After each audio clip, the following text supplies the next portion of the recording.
ഗുരുവായൂർ ക്ഷേത്രത്തിൽ തുലാഭാരം വഴിപാട് നടത്താനായി വരുമ്പോൾ ശ്രദ്ധിക്കേണ്ട കാര്യങ്ങൾ. പ്രധാനമായി ശ്രദ്ധിക്കേണ്ടത് തുലാഭാരം മുൻകൂറായി ബുക്ക് ചെയ്യാൻ സാധിക്കുകയില്ല എന്നുള്ളതാണ്. ഓൺലൈൻ ബുക്കിംഗ് അവൈലബിൾ അല്ല. തുലാഭാരം വഴിപാടുകൾ ദിവസവും രാവിലെ 5 മണിക്ക് ആരംഭിക്കുന്നതാണ്.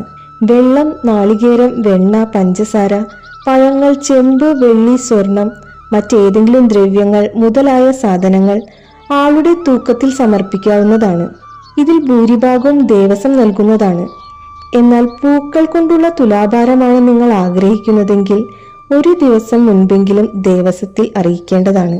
അല്ലെങ്കിൽ വഴിപാട് നടത്തുന്ന ആൾക്ക് നേരിട്ട് കൊണ്ടുവരാവുന്നതുമാണ്. പ്രവേശന കവാടത്തിന്റെ വലതുവശത്തോട് ചേർന്നാണ് തുലാഭാരം നടത്താനുള്ള സൗകര്യം ഒരുക്കിയിരിക്കുന്നത്. വഴിപാടുകളും രസീതും ലഭിച്ചതിന് ശേഷം ഉൾപ്പെട്ട ചെലവുകൾ നൽകേണ്ടതുണ്ട്. അതുപോലെ തന്നെ ക്ഷേത്രത്തിൽ 3 തുലാഭാര കൗണ്ടറുകളും ലഭ്യമാണ്.